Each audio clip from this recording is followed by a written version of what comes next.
Okay, so we'll move on to our president's report. So it's always great to start our meetings with a recognition of our students and their wonderful accomplishments. This is the first meeting following our reorganization meeting where we have our new board members and board liaison assignments that reflect the interests, expertise, and diverse experiences of our directors. The community may notice some adjustments and consolidation of committees designed to align with our goals and streamline both meetings and communication processes. While these changes enhance efficiency, every board member continues to have a voice on all agenda items as we work collaboratively to achieve our objectives and maintain fiscal responsibility. With that being said, tonight we will appoint a Director of Finance and Operations that we feel confident to help us do just that. This appointment comes at a critical time as we advance major improvements at both O Block and the middle school, explore alternative funding sources to reduce the burden on taxpayers, and ensure responsible management of current and future budgets. We are happy to have a candidate whose extensive experience and proven track record will support our efforts to manage resources responsibly. On behalf of the board, I would like to thank you, Mr. Manzer, for all you have done and helped us accomplish in the district during your time here. As you take the next steps in your career, we wish you all of the best. Additionally, we will begin our budgeting process for the next fiscal year with our budget workshop. This workshop will provide us the information necessary to confidently pass the opt-out resolution. Then the work can be done to bring forward a complete budget recommendation for board consideration. Not to take away from anything Mrs. Stepnick will be talking about, but I want to make sure the public is aware we will be changing the start time of our regular board meetings during the 2026 calendar year to 6:30 p.m. This adjustment is intended to reduce some of the scheduling conflicts with the evening activities of our guests. As we noticed, a lot of people ran out of here to go to the chorus concert that started at 7 o'clock. During this time of year, many families will enjoy the opportunities to see and hear their students showcase their musical talents as choral and band concerts take place. While this time of year is often busy and exciting, it can also be stressful. I encourage our community, families, faculty, and staff to take time to celebrate in their own ways, spend meaningful moments with loved ones, and prioritize self-care and reflection as we enter the new year. Dr. Walsh. Thank you, Dr. Richardson. As the calendar year draws to a close, our school buildings are full of activity. Through their ongoing coursework this year, students are consistently demonstrating new skills and gaining valuable insight. Seasonal events provide moments of wonder and connection. Holiday concerts bring joy, not only to our students and family, but to the entire community. At this time of year, I want to personally extend my wish for a happy and meaningful holiday season. I am deeply grateful and inspired by the ways the Plum community supports our students inside and outside of the classroom. Thank you for your partnership in education. Now, the weather, a little update. I'm going to share some facts that I think many people, especially board members, may be surprised of. So as we continue through the winter season in Plum, it's vital to be prepared for inclement weather. And I understand that changes to routine bring disruptions to family schedules. The safety and well-being of our students and staff are always paramount as we make difficult decisions about in-person or remote learning. When considering a delay or closure, there are many factors our leadership team considers, including bus stop safety, road conditions across the region, not only in Plum. Many community members may not know that in addition to the 5 public schools in Plum, we also transport Plum Borough students to one private school in the district, 2 career and technology centers, and 47 out-of-district special education private and charter schools, which also need to be considered in our decisions. In total, 55 schools on a daily basis. Our buses travel over 900,000 miles a year, which is equivalent to 36 times around the world. It is not an easy task, especially when the weather is not cooperating. We undertake these decisions through conversation with borough officials, our facilities and transportation department, and on-the-ground reports of road conditions. I encourage each family to plan for remote instruction by enlisting the help of friends and family members who can be available if needed. Looking ahead, please note that school will be closed for winter break from December 24th through January 4th. I wish you and all of your families a restful break and hope that you have time to spend with family and friends. And I would also like to close with thanking Mr. Manzer. I have known Ryan, for 15 years. And it was always a pleasure to work with him. Not only did he bring his talents to the Plum Borough School District, we're better off on account of it. And just knowing Ryan, he's even a better person, and I wish him well in his transition. Thank you. Thank you, Ryan. Student Representatives Report, Ms. Casey. Thank you. I have some positive and encouraging news that I wanted to share from the high school. So starting with sports, as you saw here tonight, we have a lot of successful students in our school. Starting with girls basketball, the girls basketball team started their season 3-1, including their 2-0 in their tip-off tournament. They defeated Greater Latrobe and North Hills. Riley Stephen was named the tournament MVP, scoring 16 and 21 points respectively in the two games. Tamia West and Tori Gloglowski also scored in double figures in both games over the weekend. On Monday, the Mustangs won their first road game of the season at Kiski area, and Tamia West led with 13 points and Riley Stevens had 11. Bowling is also receiving a lot of success as the boys and girls bowling teams started out their season going 2-0 with wins against Franklin and Gateway. The girls swept both matches 7-0, and the boys defeated Franklin Regional 7-0 and Gateway 5-2. Callie Schimmer and Addison Then have led the girls, and Grayson Baez-Frisco and Brian Krall have led the boys. In swimming, the boys and girls team opened the season up with wins against North Hills, and the following swimmers made Whitfield qualifying times: Brooke Price, Ivy Hadeen, Dominique Massey, and Olivia Miller, and the girls' 200 freelay relay team of Charlotte Faust, Elle Irwin, Delaney Hunsinger, and Ivy Hadeen. Individually, Ivy Hadeen qualified in the 200 individual medley, Brooke Price in the 100 backstroke, and Elle Irwin in the 50 freestyle. For the boys, the medley relay team of Wade Carastory, Aiden Irwin, Connor Petuchnik, and Braden Frick qualified. And the boys varsity wrestling team opened up their season over the weekend with a 10th place finish out of 31 teams at the Hickory Invitational. Frank Urzulis took first place in his weight class. And as we've seen here tonight, he's also a star football player. And Owen Campbell in second place, Joel Klein in 5th place, Doug Harchick and Colt Knapp in 6th, and Tavon Rupert in 7th place. So our athletes are doing really great right now. And several students in music auditioned and qualified for PMEA District Band and Choir and the Alakiski Honors Band Ensemble just yesterday. These festivals take dedication and commitment to audition for and be a member of, and these festivals teach these students how to perform in an ensemble with intense rigor. As we mentioned, there's a lot of music concerts coming up right now. The jazz concert was held last Wednesday, the band concert is tomorrow, and the choir concert will be next Wednesday. So everyone's invited, and we hope to see you all there. Clubs and activities are really taking off at the high school. The robotics team won their 3-pound robot competition, and it's a phenomenal way for students to not only learn, but apply the science of robotics and solve problems using critical thinking. Activity periods are off to a great start, and from what I've seen and heard of the clubs present great opportunities for students to have a place they can have fun and be among like-minded peers.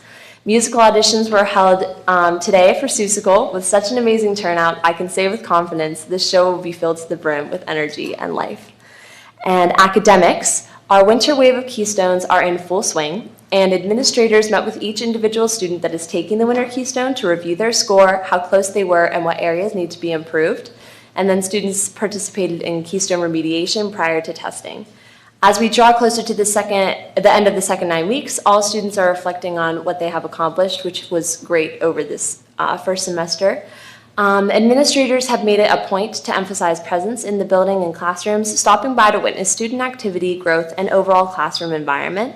Currently, there is an attendance incentive for the second quarter. If a student obtains a 95% attendance rate or higher, they earn a chance to participate in the ice cream and hot chocolate social.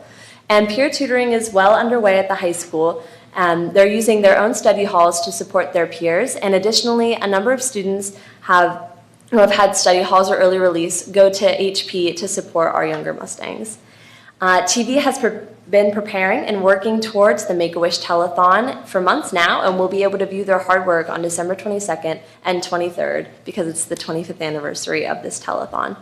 Winterfest was held on December 5th in a truly joyful and community-building experience for children and families throughout Plum.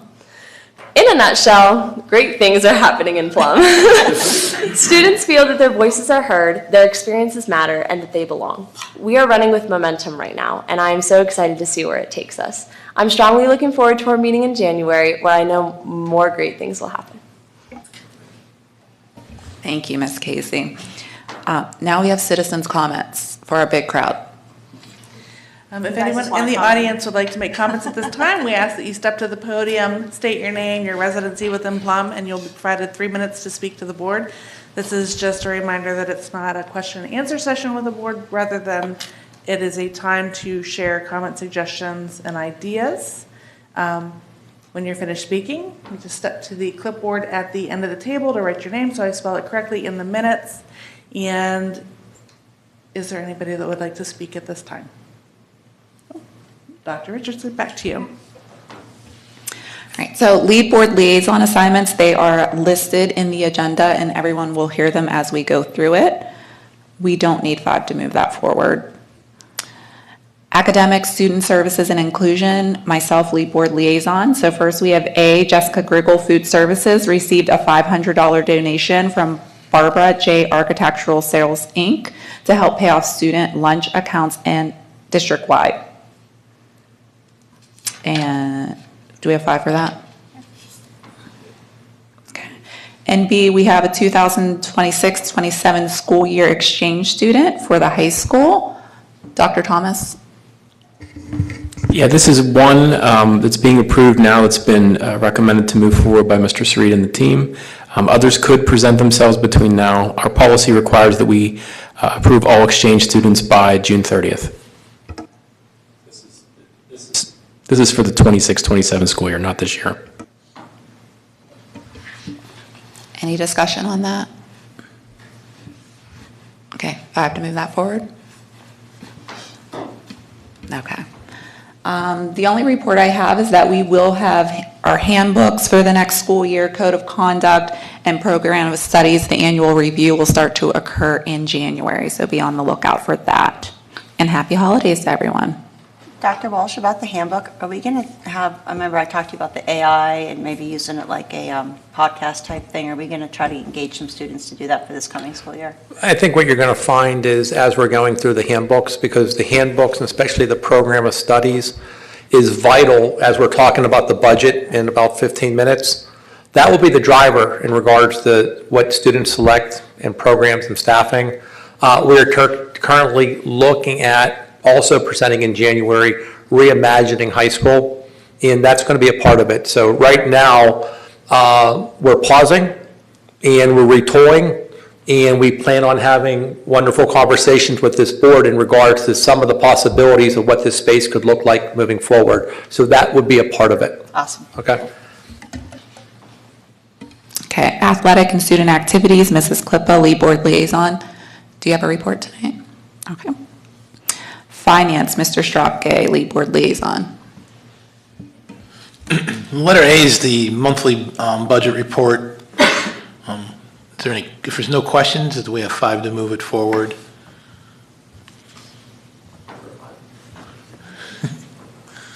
Perfect. Okay. Item B is closing inactive student activity accounts. Mr. Manzer, do you just want to give the board an update to what that is? Sure, so we did this previously a few years ago, but these student activity accounts just do not have any activity in the last few years. So recommending to close them, they'll close into either a student government account or a general activities account. The money will still be used on our students at that building or grade level. It's just been an activity in these accounts. Move that forward.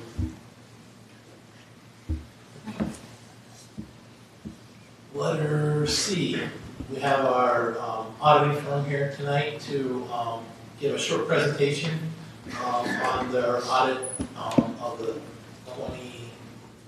This would have been 23, 20. 24, 25. 24, 25. Yep. It's always, in that role, you always have to think backwards, but we have Amy Lewis here tonight, and is it? James? That's James, oh, Yeah. yeah, that's James in the back, James Contrella, the senior manager as well. Amy's a partner with Laura Weasel, and James was the manager on the account, so. All yours. Yep, so we drew straws in the back, and I'm the one speaking, but that's all right, I don't mind. If you talk to my kids, they would tell you that I love to talk, so it's never a problem for me to talk. Happy to be here tonight to go over the results of the audit. I realize there are some new board members here, so the presentation we do here is very high level and very summarized of the audit, but certainly if there are any questions that you have, I'm happy to take them here, or you can filter them through to our, to somebody to get a hold of us, and we can certainly address them, at another time as well. Just the first slide is really just a reminder of what the deliverables are as part of the audit process. Nothing is different this year versus any other year as part of the audit. So you will see that you will still obtain an opinion on your financial statements. That is wrapped up into a single audit package. So there's actually 3 auditor's reports that we issue in that set of financial statements. They all have slightly different purposes. The first opinion is an opinion on the financial statements themselves, so on your financial numbers and disclosures. And then there are 2 reports that are talking about internal control and compliance, both over financial reporting and then over major federal programs that we have to audit as part of your single audit. So that package gets all wrapped up together as your audited financial statements. There is a letter that we call the communication to those charged with governance. So that covers some of the things that the auditing standards require us to communicate back to you. It is really a lot of the things that I'm talking about tonight that is spelled out in that letter. That's a pretty boilerplate letter that continues year over year. We'll call out to you if there's anything, new or significant in that letter from one year to the next. But really nothing unusual or anything that we really need to call to your attention. The data collection form is a form that you have to file to complete your single audit. The federal government requires you to submit this information in a prescribed format so that they can do the monitoring of the federal spending that goes on throughout the United States. So that's just a form that's part of this process that gets really tied up in that. The good news is there was no management letter issued this year. So, as part of our audit process, we do look at your policies and procedures. We, test the account balances and transactions for the district throughout the fiscal year. And to the extent that there are any corrections that we have to make via audit adjustments or any internal control weaknesses or just places where we have food for thought that we want to communicate to you, we would put that in the form of the management letter. But there was nothing that came to light that we had to report to you, so that's good news. And I guess that connection with that also is, as it relates to the single audit, if there was internal control or compliance matters that arose during our procedures specific to the federal program that we audited, we would have to issue a finding, but there are no findings also because we didn't come across anything that we had to report in that manner. So very good news, a good testament that the team really does a very nice job of being prepared for the audit, having the books and records ready, organized, and able to answer all of our questions and provide us all the documentation that we need. So really a good testament that we have no comments, no audit adjustments, and that we're here able to present, this soon in the year. As far as required audit communications, just the real snapshot of this is just that, as part of the audit process, we do assist in drafting all of these reports, but we do work with the management team to make sure that everybody is comfortable with what information is contained in the financial statements and that we all agree that the disclosures are full and complete and really tell the true story of the financial statements for the fiscal year. Because we do those procedures, we just remind you that ultimately these are the property of the school district, and so therefore you have to be comfortable, you being the board and management of the district, that you take responsibility for what's contained in those reports. Because, we own the opinions, but, we really don't own the rest of the data.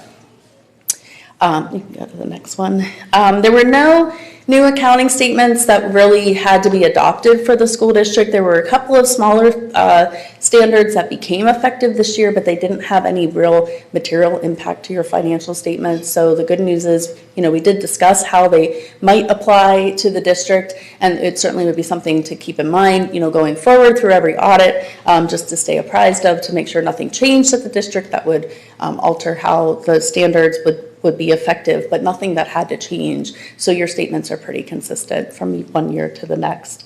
And you had no other accounting policies where you made a change on, to anything that you had the option to make changes for.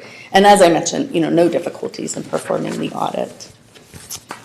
We do believe, that all your disclosures are neutral, consistent, and clear, and contain the information that's required. There were no material audit adjustments that had to be proposed, as I mentioned, no findings, and no disagreements or second opinions that we, had to have consultations that because we just couldn't come to an agreement on a matter as part of the audit. Again, everything, all of our questions were answered, all the documentation we asked for was provided appropriately. I just give a real high snapshot of the financials just so you remember what it was that we audited, because I realize you were already, not only are you halfway into the next fiscal year, but you're thinking about the following fiscal year with your budget. So I realize, just as it's a reminder of what year are we even talking about, I just always like to just, give you a quick snapshot. So the property taxes were levied at 23.3896 mils that year. You did issue the bonds of the $9.38 million for the school renovations.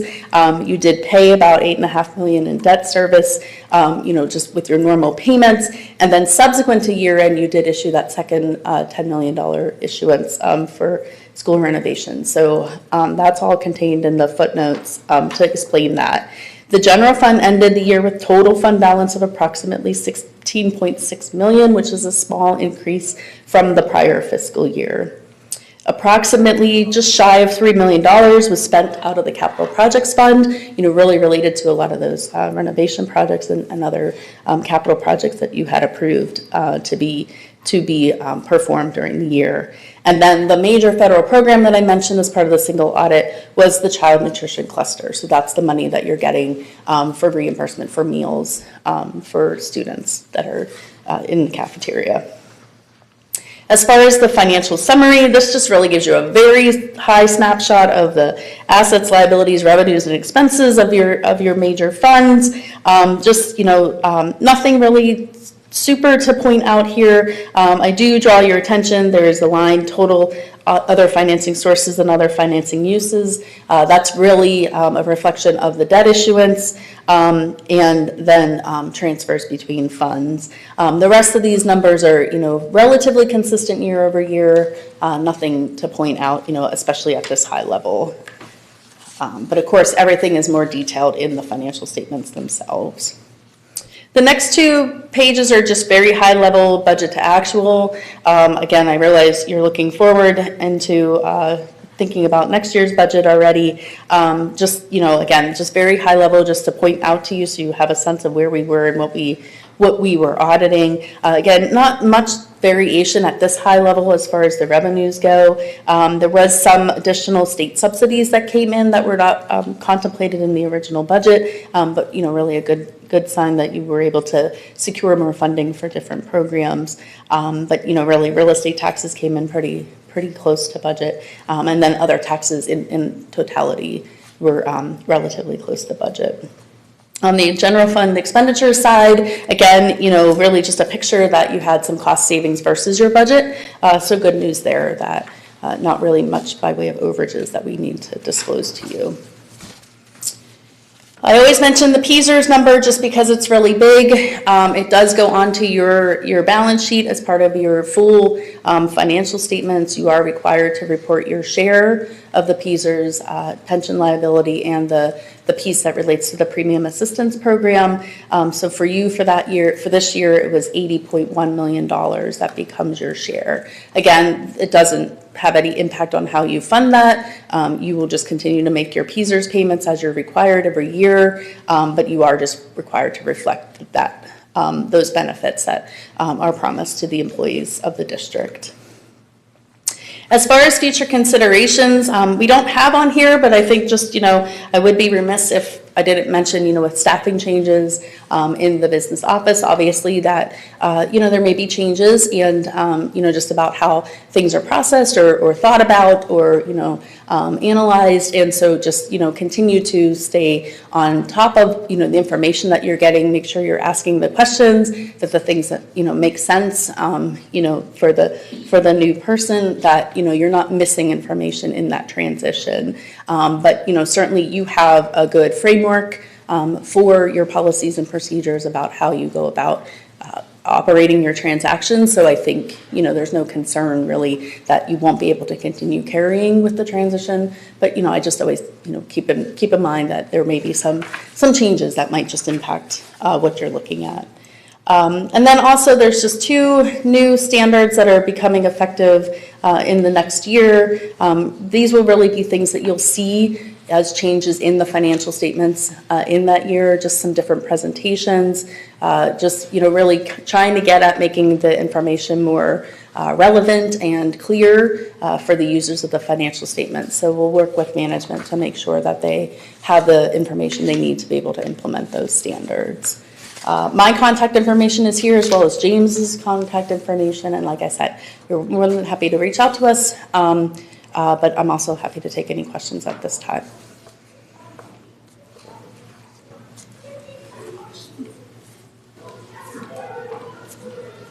We thank you. Ryan, do you anything to add, or? I just can't thank the team enough. If Ben Smith's name wasn't mentioned, so he does an amazing job on your team, and we just really appreciate everything you've done, so thank you. Yeah, thank you, and we wish Ryan all the best in your future endeavors. We appreciate all your work. It's, being in that field, it's a lot of work. Yeah, we appreciate all but that you do. certainly, your business office does a lot to make our work. Yeah. So. Just a fact for people who don't understand some of that stuff, but being that there's no management, no findings, no comments is a good testament to the business office and the good job that they've done. So could have dragged something out.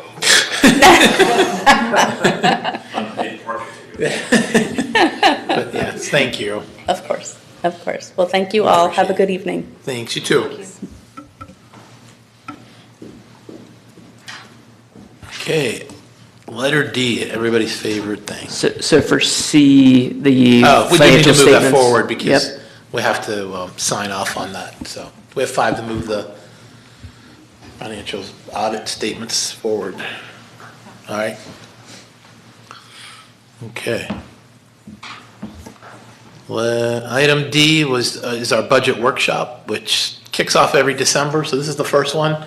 We'll have another one in March, and then it's going to be go time. We'll be refining things between March and May, and usually by the end of May we have the budget passed.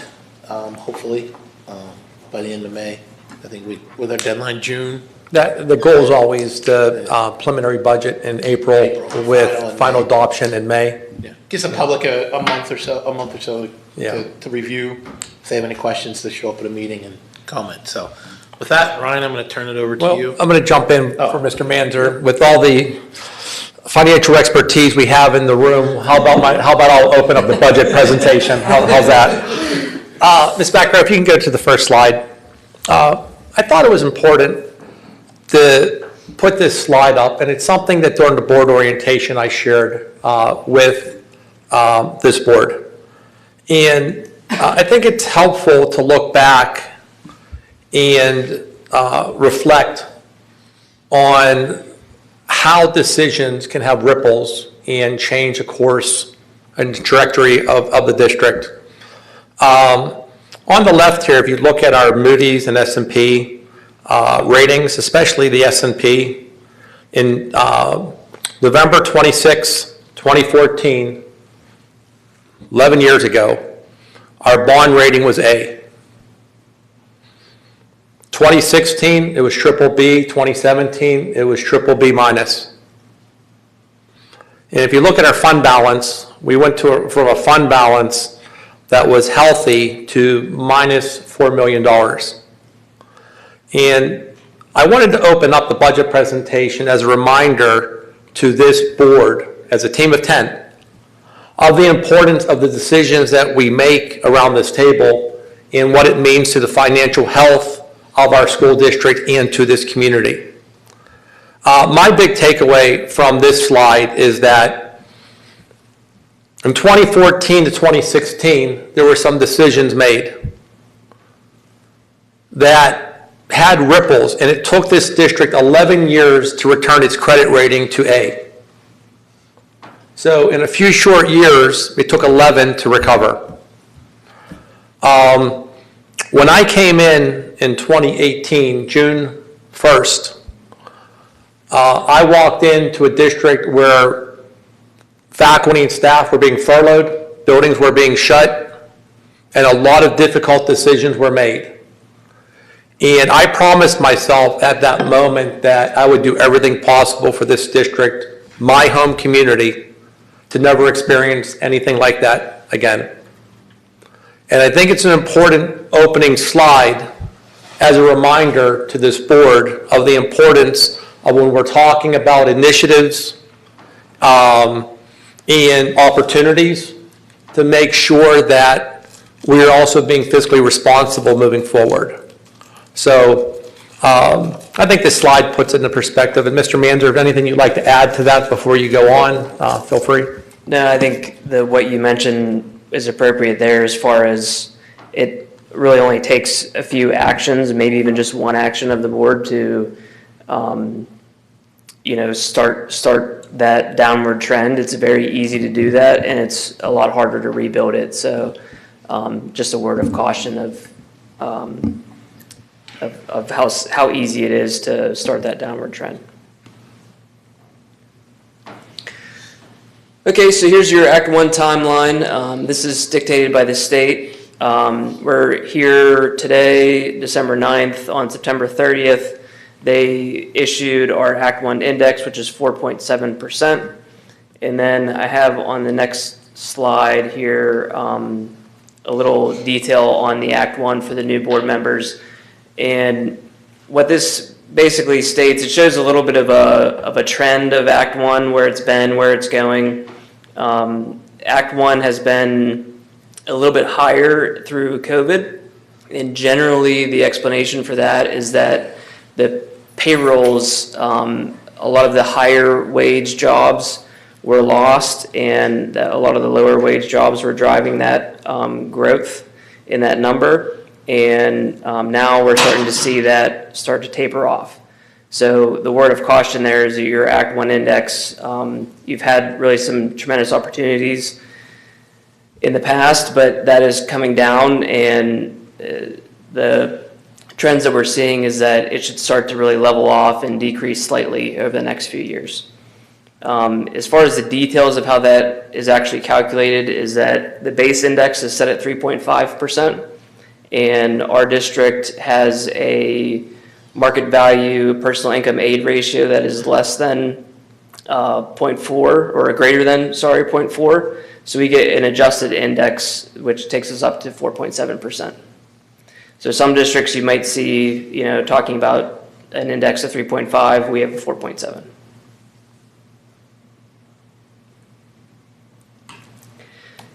Here's just the menu for tonight, really, of what we're going to be talking about. Several things that we'll get into, some things that we will not. One of those things, just for a reminder for the board and for the public, is that our executive session, we talk about contract renewals and our staffing process there, just to protect the individuals. So we will not be talking about specific staffing related discussions in this public meeting. Also, other things that we have in the background are just continuous process improvements. We're always working on our personnel budgeting. This drives the majority of the budget. And our other process that we have is our departmental line item budgeting that we put a lot of effort into to build up the budget, really starting now and continuing throughout into the spring.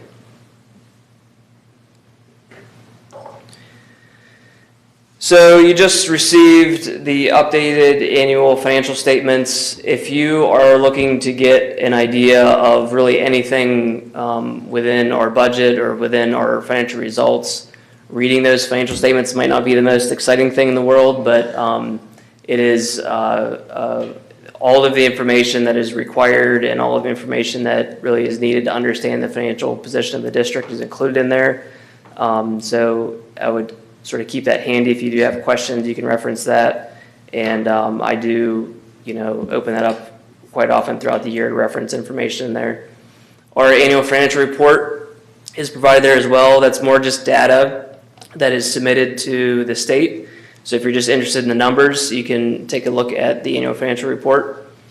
The 25-26 general fund budget is provided for you as well there. Again, that's just the information that's provided to the state, but it provides a pretty good, concise overview of the budget for the year. And then we just called out the year-to-date results through October. That is provided for you every month, but that provides a really good summary of where we stand year-to-date.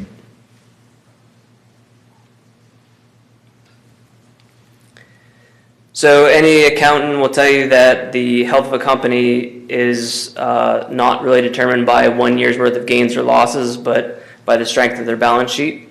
And the balance sheet approach here is what we're taking on this slide, is that if you take a look at your cash and fund balance, you can see that we are really trending in a positive direction.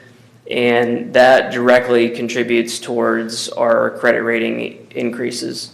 Really, that's one of the key factors that is reviewed by the credit rating agencies, is how much cash and fund balance do you have.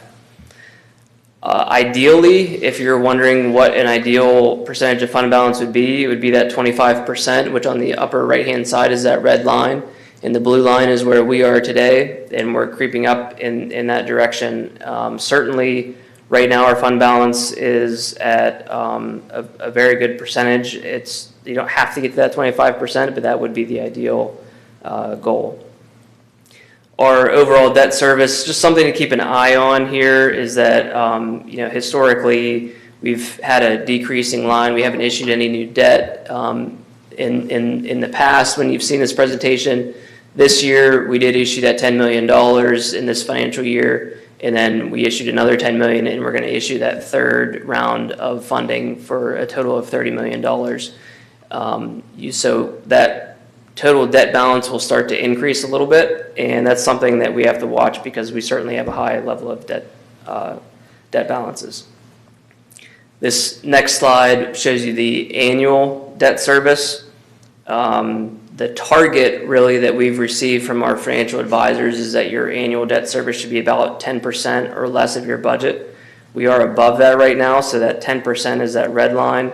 Where we're at is the blue line. But you kind of see that we're now, even though our annual debt service is increasing, our budget is also increasing, so that gap is sort of staying the same.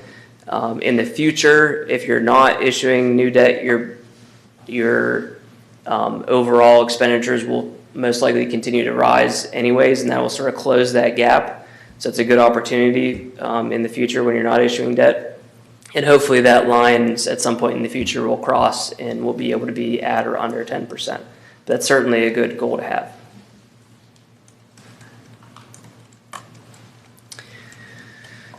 So I always like to show this slide for inflation. On the left-hand side is annual inflation.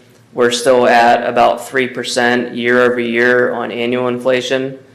On the right-hand side, I think is even more telling, is that this is the cumulative effect of inflation. So you can see over the years, by the way, the blue lines in there are recessions. That's the only time that you'll see in that graph that the inflation has actually come down, but you'll see it just continues to rise. So it's really important to watch. I always say if you're trying to fight inflation, you're probably going to lose that battle. It's something that's built into our budget every single year is that you're going to have software renewals. You're going to have your personnel budget has increases built into it every year contractually. There's many items within our budget, fuel, utilities, all of those things are increasing with inflation, and we really don't have any control over it. And it's definitely something you have to watch. If you do not anticipate inflation and you fall behind, you're going to have to catch up at some point in time.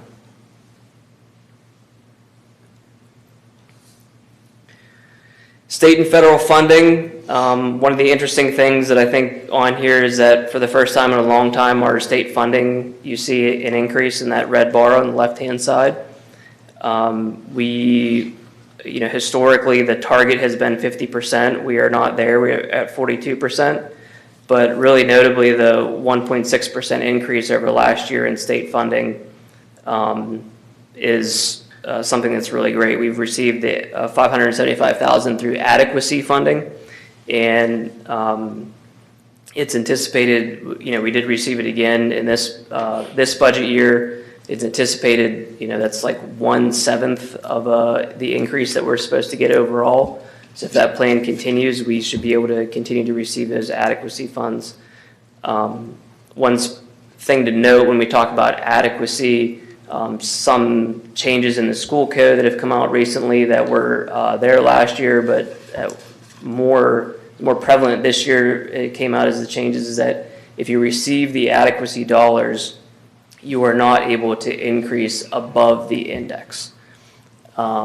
If you do want to increase above the index, then you have to give back those adequacy dollars. That's a pretty significant restriction that's on many schools that are receiving these adequacy dollars. And so I just wanted to make sure that everybody was aware of that. As far as the federal level goes, we've really dropped off that COVID funding. You'll see that from really 2020 there through 2024. We received elevated funding from the federal government, but that was related to those COVID dollars. Those have all dropped off, and now we're just back to that traditional title funding and access dollars that are driving that federal number. Just a quick question. The adequacy funding, so that 576,000, that goes away. How much, what percentage increase is needed to cover that? Really, and we'll see it later on in the presentation. It was about like 2% is I think what we're looking at, which is a pretty significant change for us. I want to add to that because, we are recommending not going above the Act 1 index of 4.7, but let's just say District X is out there and there's a need for them to go above that index. They would have to give those funds, not accept those funds, 576,000. So if your Act 1 index was 4.7, just to break even, you would have to go to 6.7, 7.7 to break even and then go above it for what your other expenditures are, which we are not recommending. But to your point, I think that's maybe what you were getting at. Yeah. So yeah, we're not recommending going above the index this evening. I think the way that Mr. Banzer has conservatively budgeted in the past, we started at this point last year, and when we start the program of studies, we look at personnel, we look at programs, we're able to come back in March with a more realistic number in regards to where we're at. But the big takeaway is that you cannot fight inflation. And we also have another wrinkle that he'll talk about with Forbes. We talked about that last month. And during my PAC meeting, I specifically requested information in regards to Forbes and the cost of the debt service moving forward. And that will now need to be added to our budget moving forward for our VOTEC students. And my understanding is that VOTEC enrollment is continuing to increase. Our students are finding value in really good paying jobs and very good programs at Forbes. So you can go to that next slide there. Just to put some numbers to that, on the left-hand side is our current administrative budget, which is about $62,000 at that 14.69%. From what we're told, that this annual debt service schedule that we've been provided will take our share of that, that will be driven just the same as the administrative budget, how it's driven out. So at 14.69%, our share will be about $66,000. Their debt is going to be layered in over the next 3 years. So we'll receive about that same increase over the next 3 years. Over 3 years, it's just shy of 200,000. Correct. Yeah, what we'll have to pay to Forbes for their renovations. Correct. And this is based on enrollment? Is that how they came up with? It is based on our assessed value, I believe. I believe it's assessed value share. This is not enrollment driven. Yeah, Forbes and, for example, like Sunrise School and all those other schools, you own sort of a percentage of that consortium of school districts, essentially is how it works. So whatever we would have to, when you're in there, that's your percentage that you have to pay. Doesn't matter how many kids. When I was at Forbes, the infrastructure is so critical that if a switch needed to be replaced, they were actually talking about needing to shut it down for months. And like I said, we have many students that attend our VOTEC school. It's a valuable offering for us here at the high school. And, this is the share we're going to have to pay to continue to offer those opportunities for our students. And it is a legitimate concern. I was there, they were talking about that switch. I think George Weston must put that switch in. That's how old it is. Yeah. And it still needs to be done today. So those kids deserve just as good as education as everybody else. So on the next slide, we have our tax rate comparisons. We pulled out schools that are within our same enrollment of about 3,500 students that are close to us. So we have Gateway, Penn Hills, and Woodland Hills that we're comparing against. You can kind of see the historical trend. This is data, it doesn't include the most recent fiscal year, but you can kind of see the trends of the districts and where we stand. Millage-wise, very competitive, below all the other districts. And then we added the information there up top, which is total size of the budget. So you can see that, and you've seen this before for the returning board members, but our key performance indicators that we've looked at in the past, that we have one of the lowest costs per students in all of the county. And then you can see some of these budgets are $20 to $28 million higher than Plum. It'd be nice to have that extra 30 million. And we all have about 35 to 3,600 students. Yeah. So when we're talking about programming, we need to be mindful. And I've said this publicly many times, you get a lot of bang for your buck in the Plum Borough School District. Our expenditure, I believe, is one of the lowest in the county. Correct. You were 40 out of 42, the last. There's not many layers in regards to administration. There's not many layers in regards to other areas. But when you look at those districts and their operating budgets are, Woodland Hills is 38 million more than where we are, and 20 million in other districts. And I believe we offer more AP and more opportunities for our students. So we're very mindful of the budget and how we spend every tax dollar.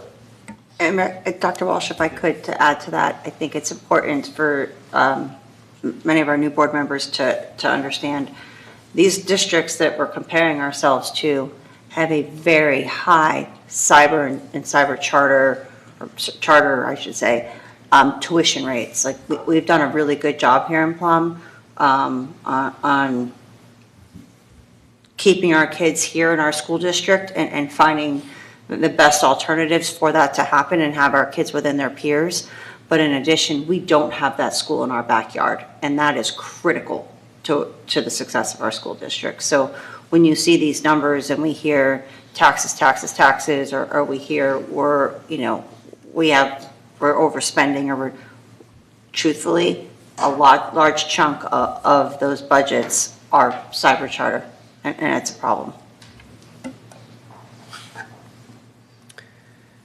So the next slide is just the tax rate analysis. So this gives you sort of your menu of options on tax increases. So you can see one of the things I'd like to point out, the no change column is always where I like to start, is that the only thing that we're seeing there for an increase is if we did not increase taxes at all is that 18,656, which is that number in relation to our budget is basically zero. That's a result of the assessed value tax appeals that we've seen offsetting any increases in new home builds. We're actually lucky, I think, to have a positive number there, as some districts are looking at negative numbers due to refunds. But that is something significant, I think, to look at not only for Plum, but all of Allegheny County, is that you're just going to see more and more pressure on the millage rate because you're just not seeing those increase in assessed values. So I think when you're looking at, historical millage rates or historical increases, the environment has changed and there's just going to be more pressure on the millage rate to drive some of those increases in local real estate as opposed to just relying on increases in assessed value. Any questions on just that component of it? Because I think that's a really important note to drive home. I think the bottom slide, the yearly increase, if you could just talk about that, if we would go from 0 to the 4.7. Sure. So quarter index, $3 a month, a half index, $6 a month, the 3/4 index, $9 a month, and the full index is $12 a month. Really, all of those options there for you are very reasonable when you talk about monthly increases. That's typically how you'll see many of our taxpayers use escrow accounts, and they're paying their monthly taxes into that escrow account, and that's how their escrow would change on a monthly basis. So that's like to boil it always down to that number, and that is the median assessed value. That value is basically the middle number. When you take all the low properties and all the high properties, that's the middle number that we're seeing, and so that is what the typical person would see in their tax bill. And it's actually lower if you include the homestead exemption, am I correct with that? Yeah, that's I think last year we did 2.25 or 2.26. Correct. And it came out to, after the homestead, it was like $1.57. Yeah, we've been really lucky recently is that the homestead, for the first time in a long time, has been increasing steadily each year. So we won't know that number until May, but that is definitely something to keep an eye on, is that any increase would offset that, any increase in the homestead would offset our local tax increase.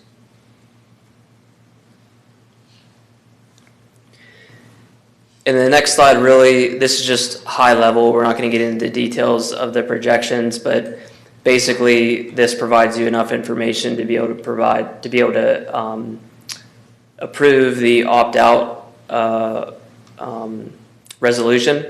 And so basically what the resolution says, which is the next item on your agenda, is that the board has provided enough information to know that you don't have to raise taxes above the index. And that's what this slide basically communicates. The tax discount programs on the next slide. Always like to give an advertisement, especially earlier in the year. Homestead, farmstead exclusions. We always send out notices to all taxpayers that do not have a homestead, farmstead exclusion, that they're eligible and how to apply for it. There's a senior citizen tax relief program that we match along with the county. And then the state always has the property tax rent rebate program as well. And there's various criteria for all of these programs, but it's provided there for you with links, and this information is all on our website as well. And I think we looked at it last year for the budget. I think over 7,500 taxpayers apply or are on the homestead out of 10,000 that are eligible. So I think we've done a good job. There's still 2,500 or so. We try not to over-communicate Yeah. the opportunities to our community and to save money. And we'll continue to do that as we go through this budget cycle. Yeah, the biggest thing to note is if you move or build a new home, you're going to have to renew. It automatically drops off. So you'd have to renew your homestead farmstead exclusion if you have a new house. Yep. Do we know what percentage of the senior citizens are applying for the senior citizen tax relief program in Plum? Is that data available? I can find out. We can get you that information. Thank you. We'll push it out Friday in the executive summary. Okay. Okay.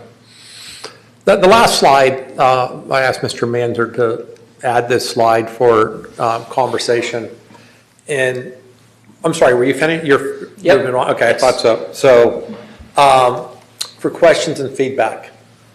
As you're all aware, that we did a kindergarten task force. The board had a task force in regards to studying kindergarten. Oddly enough, I have a book in my office from 1974, which the district at that time was studying full-day kindergarten, and I always leave it there as a reminder when I walk into my office. Part of that task force, and Mr. Kawajori was the lead, I believe, on that committee, that we would revisit the option of full-day kindergarten in the 25-26 school year. What I would recommend to this board is that as we move through the second semester of this school year, that we should continue to have that conversation and we'll add an agenda item for more discussion and revisiting the option of full-day kindergarten. But in the meantime, I also think that this board is going to need information in order to make that decision, which would mean another demographic study to make sure our projections are in place. One of the recommendations from the kindergarten the kindergarten task force was this, as for the administration to start moving in that direction. Hence the building projects at O Block, the reconfiguration of the district, and preparing to move in that direction. One of the obstacles was not having capacity at in our buildings, K through 12, particularly at the primary buildings. We believe that this will address that capacity barrier. But I would also say that we need to be mindful that I haven't met anybody that is against full-day kindergarten. But if I say to you, and I've said it to several of you around this table, that as we're revisiting it, if it meant higher class sizes, reducing academic courses at the high school, reducing academic or fine arts opportunities for kids, and raising taxes, that was the barrier last time. You know, the district is positioned much differently now than we were 3 years ago. And we've been moving in that direction. But I would say, going back to that first slide, we need to be mindful of how we move forward. And if we're going to build something, we build it to last.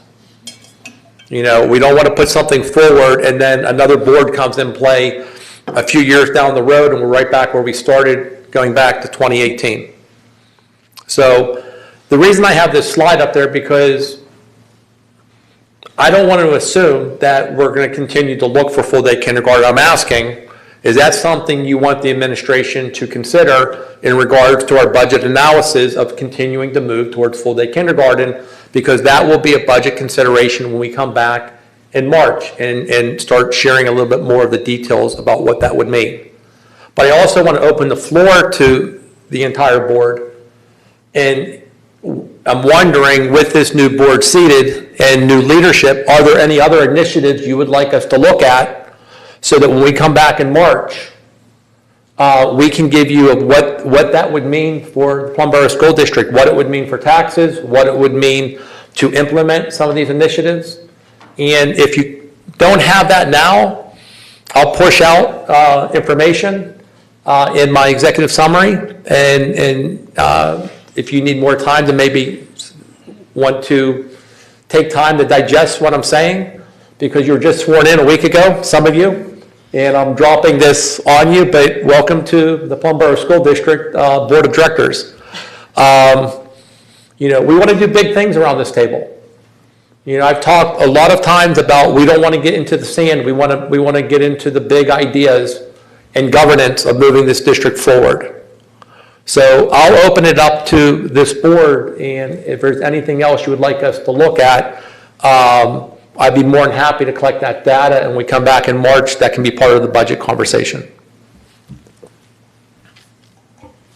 I don't know how this will work, but something that I think is important is what's going on with social media and AI, specifically AI, and how the school district is going to prepare our students to handle these things professionally, so they're not getting themselves into any trouble, and also using it as a tool that makes them better.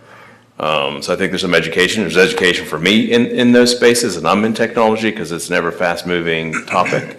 But I do think that we need to be better prepared for what's to come. We're moving in that direction. Dr. Boyers has been leading a core group. You'll notice in our program of studies and our code of conduct, there are times where it's appropriate, there's times where you have to cite it, and there's times when it's not permissible. Yeah. We've also opened up the year with the guest speaker and opportunities for our faculty to start embracing AI. It's not going anywhere. I'm sure our student board rep will tell you that our students are more attuned to AI than the adults in the room. Am I correct? I would say that's correct. I mean, what are your thoughts about AI? And I would say that I probably hold an unpopular opinion about AI. I don't completely reject it because I'm sure that like that would be an ignorant position because I'm sure there are some things that can be found good in it. But I think that it's difficult to dangle something that could be so easily like misused in front of students. While I see the benefits and I see it not going away in the future, I just think it's going to be a difficult road to find that balance of using it as a tool and monitoring it not being used as a tool. yeah. But And I also, when I hear Mr. Hill, what I hear also is professional development. Part of the challenge is the state keeps putting demands on us in regards to safety and security, in regards to HR, in regards to all these other initiatives that pull us away from our core mission of teaching and learning. Right.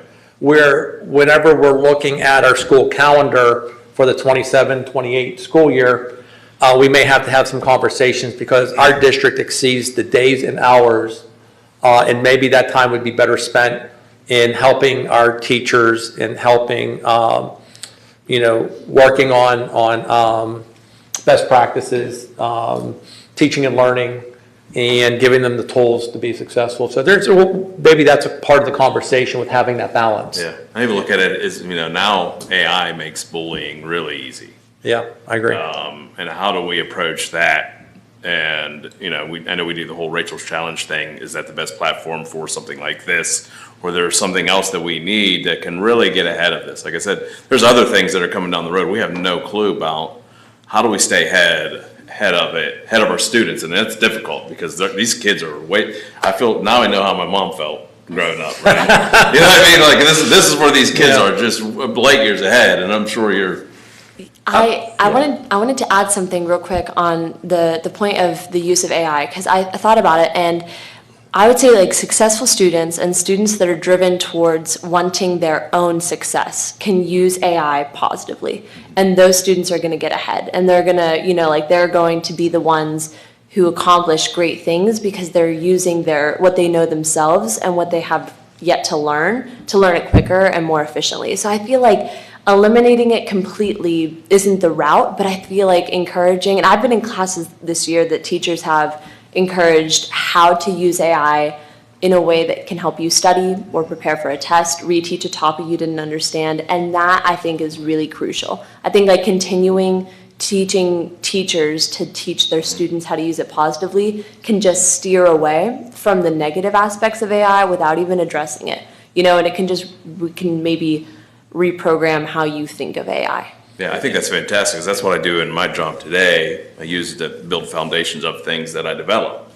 And it is real easy to do that. And if our teachers are incorporating to do something very similar that they're going to take into the real world, to your point, I think that'll have a positive, long-lasting impact once they graduate. I think, looking at, our budget in regards to this question, we will take this, we will have conversations, and if there's any ripples to our budget, we will bring it back. But I can see right now it's going to be looking at time and how precious that commodity is for our faculty and staff. Any other? If I can make a suggestion, I know Mr. Caligiuri is on the line, and I know he's also brought this up at various points. Because there might be a lot of the same ideas going around the table, or a lot of thought processes on different ideas, initiatives, cost of something, how do we roll that out? What does that timeline look like to roll something out? And there's a variety of different ways to go about it, but we used to have that board member request form. So for example, if Mrs. Klippa has a question, then maybe I have the same question, maybe Mr. Sloan has the same. So maybe there's a way to reconsolidate that. I think we're in a better place as a board where that information can maybe be accessible. So we're not all asking you the same question on 5 different times in different, so, Yeah.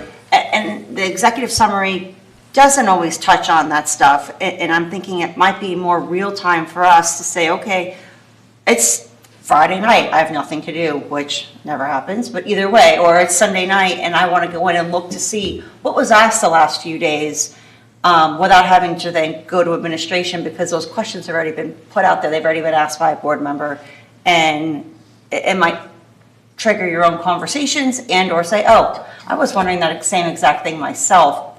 I found that tool to be extremely useful. I know we sort of went away with it for other reasons, but I think it's a good tool to consider and to use, because as we go through this next 3 months, we do have a business office transition coming. We do have a lot of other things going on our calendars, and it might be a good way to sort of fast track those ideas. And to your AI point, I'll talk about some of that in policy. In the past, what you got from the previous administration was our calendars.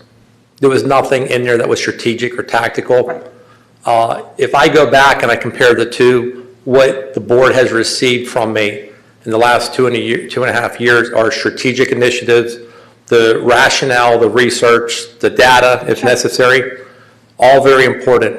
At any time, any board member can ask any member of the Superintendent's Advisory Committee questions, and we usually put those responses out in the executive summary for the entire board to see. So I hear you loud and clear. There are other concerns I have with how it was done in the past. Sure, 100%. And Mr. Dice and I have had some of those conversations also. But, right now, I think that sweet spot is how we're going about it. Right now, I'm just interested, like I have full-day kindergarten and maybe looking at AI. Is there any other initiatives that, you would like us to look at? Yes, Mr. Hill. I'm a big music and arts kind of guy. Okay. And when I was at the junior musical, the audio, Stage I think at the middle school, we're Yeah. looking at it. Yep. Yeah, I think the guy that built the Victrola put that audio system in. Thank you. But I will also add that our high school stadium, those speakers that were purchased a few years ago, Yeah. we have better controls on people that are using our equipment in our spaces. Yeah. Those speakers need to be replaced, and we're currently replacing the speakers in the natatorium so that the parents and loved ones that are sitting there can actually hear what is happening. So we're looking at that, yeah. And that actually, I'm gonna put Naomi on the spot because she's in this building. Is there anything that we miss as a board that, Specifically regarding the building, hey, this is a wish list kind of thing? We're just, There's a price for everything, so just remember that, yeah. Remember that when you talk. Just free lunches for everybody now. off the top of my head, there's nothing that comes to mind of like the building that I feel like has been overlooked. That, not that I can think of, but if something comes up, I'll send it. Let me ask you this question. So we have completed our first cycle of all our curricular resource review. And part of the fine arts was not only looking at the resources used in that space, but the spaces and where you present. The auditorium, I think, is a good example of looking at the lighting, the sound. I believe it enhances the talent of our students when you are all on stage. Would you agree with that? Oh, yeah.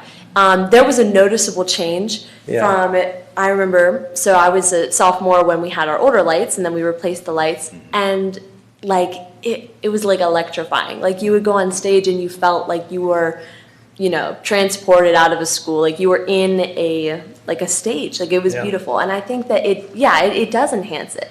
And I think it enhances the experience for the audience too, I hope. Oh, yeah. But I think that I can speak on behalf of every music student that we're proud to have this auditorium. Like, we are every day very grateful for what we walk into, because we when we go to all these other festivals and we see other auditoriums, you play like the comparing game in your head, and you're like, I love our auditorium. So I just wanted to say thank you for all the work that was put into that, because every student recognizes it. I mean, what I can do is I could push something out and give you all time to reflect, unless there's any other items now. Yeah, Be respectful. not to belabor the AI point, but I feel like the game is being played and the rule book is still being written. So like, one of the things that would be really important is to provide the students, teachers, parents with resources that educate them, or maybe we can look at resources and say, hey, here's what we think we can push out to the general public that would be really helpful to start laying those ground rules, because it's a cultural shift. Mm-hmm. AI is a cultural shift. It's coming, and there's no stopping it.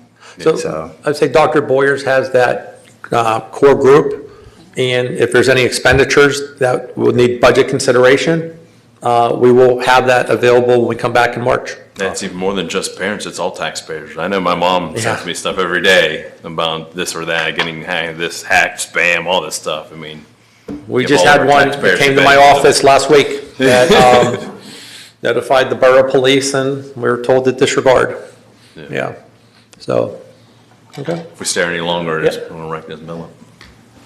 Dr. Walsh, can you send out the kindergarten task force recommendations? It was in the board orientation packet, so all the board members have that. Okay, and do you think the task force wanted to reconvene and meet again? We would probably have to gauge which school board member would like to head that up. It's probably not a good idea for me to do it. It would be nice to have a fresh set of eyes on it. So if we could just take some time over the next couple of months to see if we can reconvene, I think that would be Mr. Caligiuri, the goal will be to come back in February or March with that as an agenda item, because that was a recommendation from the previous task force for us to revisit it. But we're also, in the meantime, we'll work through the business department and work through our operational side, our educational side, to see what the ripples of that decision would be. I believe it's going to be much different than it was 3 years ago in regards to space and capacity, which was a major barrier. Okay? Agreed. Yeah. Agreed. Okay? Okay, I'll push something out, and so what I'm hearing is obviously AI, and if there's resources, looking at the full-day kindergarten and some of the fine art spaces at the middle school, high school, and we'll come back with those items, and really appreciate the input. Thanks, Doctor. Yep. All yours. Yes. Oh, geez. Jill, did you have something? Mine isn't necessarily something that would cost money. It's just one of my gripes as a parent that, so I have 4 kids in the district, and everybody has their Google Classroom, and it's well organized, and that's definitely how kids need to learn executive function going forward. Like, they used to have trackers, if anybody has older kids, and you would have to sign off on it. The kids signed off it, the teachers signed off on it, parents signed off on it. We've kind of lost some parent accountability by getting rid of that, and I think that organizing is something that is a learned behavior, and that we need to involve parents in it and find a way to make parent accountability there. I hate opening up 4 Chromebooks and checking all the missing work from 10 different classes in Google Classrooms. It would be wonderful to find a way to streamline something where we could have that accountability with parents and teachers again. And I don't know if that would be. So we're looking at a platform outside of Google, and there's several that are out there. We can obviously explore those, and we can come back with the price. I think we've looked at that in the past, of having a landing spot for our students. And it's an expense, I'm just saying, but we'll look into that. It used to be paper. It used to be like trackers, Yeah, literally paper, and it works really well. But I know that that's also like that's not going forward. We need to figure out a way to teach our kids how to keep their lives organized and be responsible for their assignments in a tech way. Yep. Okay. Thank you. Okay. Mrs. Clippo, I'll have to let you know that I still get Google Classroom updates daily from Miguel, even though he's left. I don't sign up for Alex's because I feel like I'm trying to teach him the same, but there is a way for parents to get those Google Classroom updates on a regular basis, and they will come through as, and you do see them all. But there is definitely a way to do that, and we already have that capability. I'm signed into all of my children's Google. I try not to look. Okay, thank you. So item E is Resolution 2025-1291, which is the Act 1 opt-out that we're not going to exceed the 4.7%. We just need 5 to move that forward if we choose not to. That was the fastest I've seen anybody raise their hand. Well, you get that 5 that quickly later in the in the budget process. Just a quick report, no formal report this month, other than I just want to wish Ryan well, Mr. Manzer. We wish you well on your next endeavors. I appreciate all the support you've given me over the last 2 years and our Monday chats, moving things forward on the financial part. You've been a great asset to this board and the previous board, and hope you all the success, and thanks again for all your help.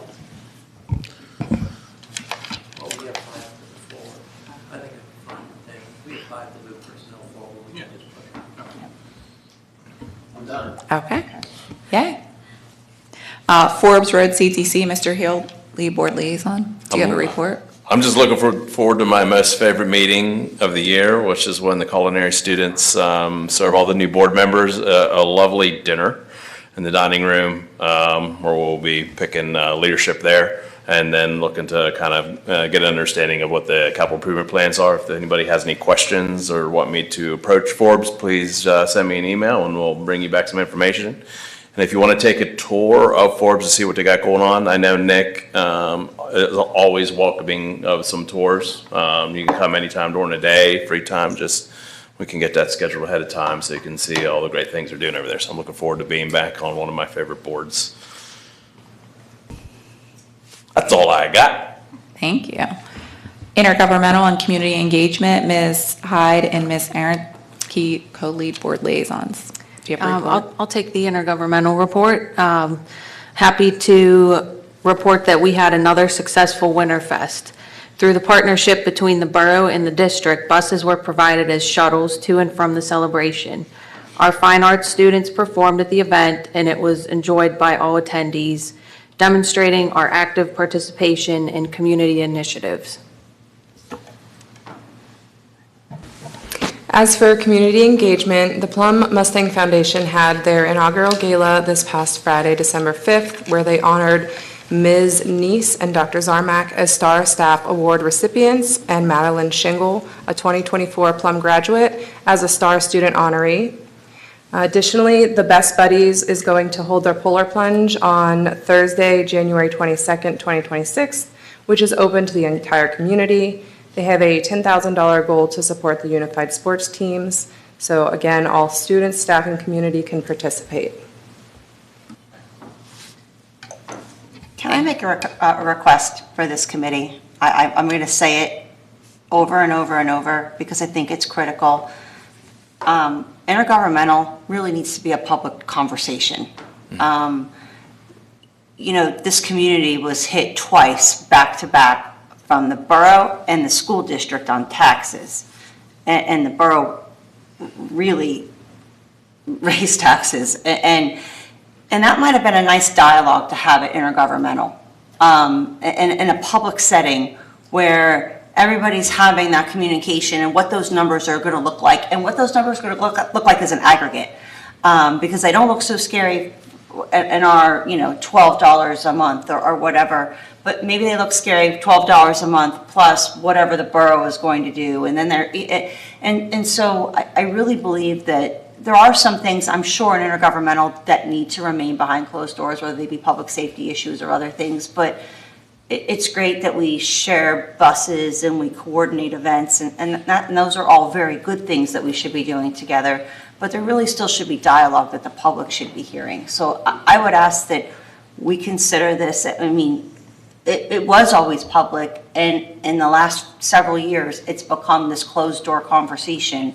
And we don't have them that often, so I don't understand why we can't have a public intergovernmental meeting for those that have an interest in attending. But again, I go back to that tax issue, and that really should have been something that those two bodies of representatives got together to really talk about what that was going to look like and the timing of those things, and doing it in one joint session for the community to hear. Our next meeting, that we'll bring that up. We brought it up last time, and there was an interest in having that. I'm going to keep doing it. I know, no, I'm just saying, it's just not us agreeing to do it. It has to be agreeable for both parties.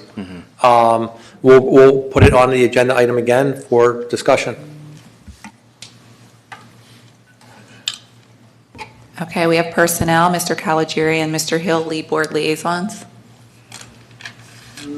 I don't have a report to see what Mr. Hill has to say, other than, we're wishing everybody happy holidays and hope everybody enjoys them. I do have a question though, because we were just talking about community. When is Stuff-A-Bus? Thursday. When? Thursday. Okay, all Yep. right, I just gotta be prepared for it, thank you. I just want to make sure there's 5 to move the personnel agenda forward. If so, then we're going to maybe have a speaker here. Do we have 5? Yeah. If you're asking. Do you mind if I say a few words? Okay. I would ask Mr. Zvorchek if he would mind coming up to the podium.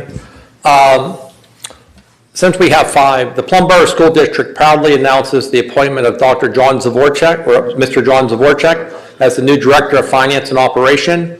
Known for guiding teams through complex financial and operational challenges, Zvorchek brings more than 15 years of experience strengthening systems, building organizational capacity, and supporting long-term district health. John has a remarkable ability to bring teams together, clarify goals, move complex work forward. His leadership style emphasizes partnerships, transparency, and service to students. Plum is fortunate to welcome Mr. Zvorchek back. For me, this is also full circle. When I came back to the district in June of 2018, I had an opportunity to work with Mr. Zvorchek, and I'm looking forward to working with him in the future. Welcome to the Plum Borough School District. Thank you. It's great to be here. I'm very excited. I don't have a whole lot to say today. Thank you for that introduction. I was here earlier today. My daughter has her chorus concert, so I had to try to bounce between the two.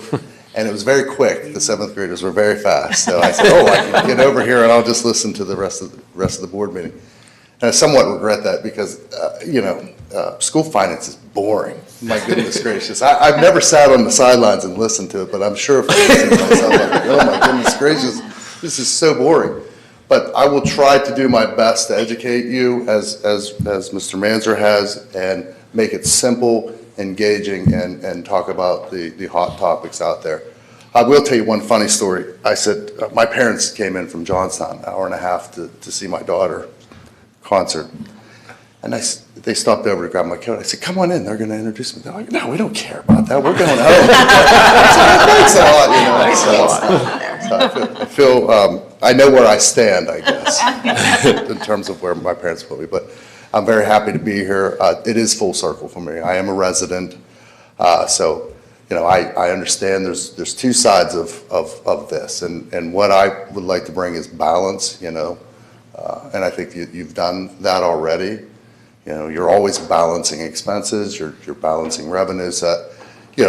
I'm going to try to bring you as many perspectives as possible. And having a vested interest in the community, it certainly gives me a different perspective. And, but at the same time, I'm very pleased to be here. I hope to be here until the day I call it retirement. And there is a little extra bonus in there that will help me keep me there is the retirement package. But that's, the healthcare would be nice to be able to retire here. So that's what I'm looking forward to. I'm looking forward to get started right away. I don't know when my start date will be, but we'll work through that. And I still have a duty to finish up the work that I have at my current employer. So with that being said, thank you all, and I look forward to working with you all. I just want to say welcome back, and we care. Maybe they didn't show up, but we're here. We care.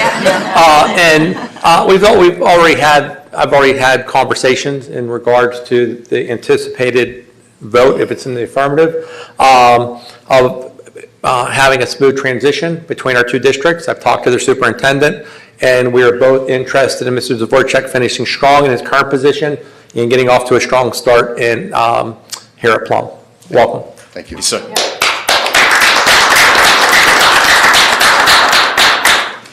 Mr. Hill, did you have anything else? Any That'll other do. report? That'll do. No? Okay. Policy and legislation, Mrs. Stepnick, Lead Board Liaison.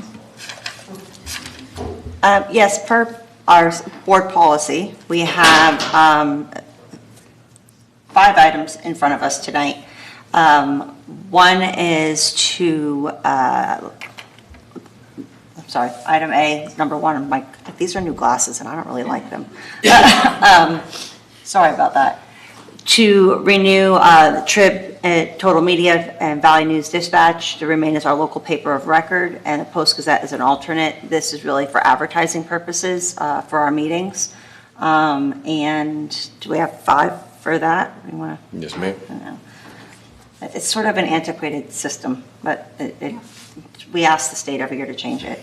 And I'll get to that. And item 2 is to maintain Bruce Dyson Associates as our solicitor for the school district. Do we have 5 to continue I that? guess so. No pressure, because you're sitting there. Make them sweat. Number 3 is to appoint the Director of Finance and Operations as our school board treasurer. We have 5 for that. And number 4 is the 2026 school board meeting calendar. There are a change, a suggested change to start school board meetings at 6:30 with executive session starting at 6. And then if we had to go back into executive session, it would be post-school board meeting. Is there any discussion regarding that? Yeah, what's the rationale for moving up the school board meetings? I'm not sure why we're fixing something that's not broken.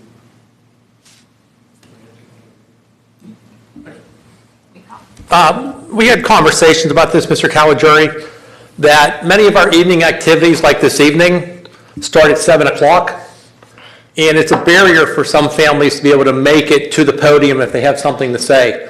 By starting at 6:30, it gives a little bit more of a buffer where parents could come and they could speak and then attend their students' events. Second, the majority of our executive sessions last year were no longer an hour. We're in a better position as a district than we were maybe a year or 2 ago. Most of them were 30 minutes or less. And the belief is that 6 o'clock would be a good start, with 6:30 being a little bit more accommodating to our community with a 6:30 start time. So I don't know if Dr. Richardson, if there's anything else that you would like to add to that? No, I think that pretty much sums it up. And we did briefly talk about this when we were together. So we're basically accommodating community input? Is that the reason for it? Do you not want to accommodate community input? We need to get here early to come to the podium? I'm not sure what you're asking. Are you saying you do not want to accommodate community input? Well, no. Okay, that's what I thought. I wasn't sure because that's how it came across. No, I'm just saying, like, we're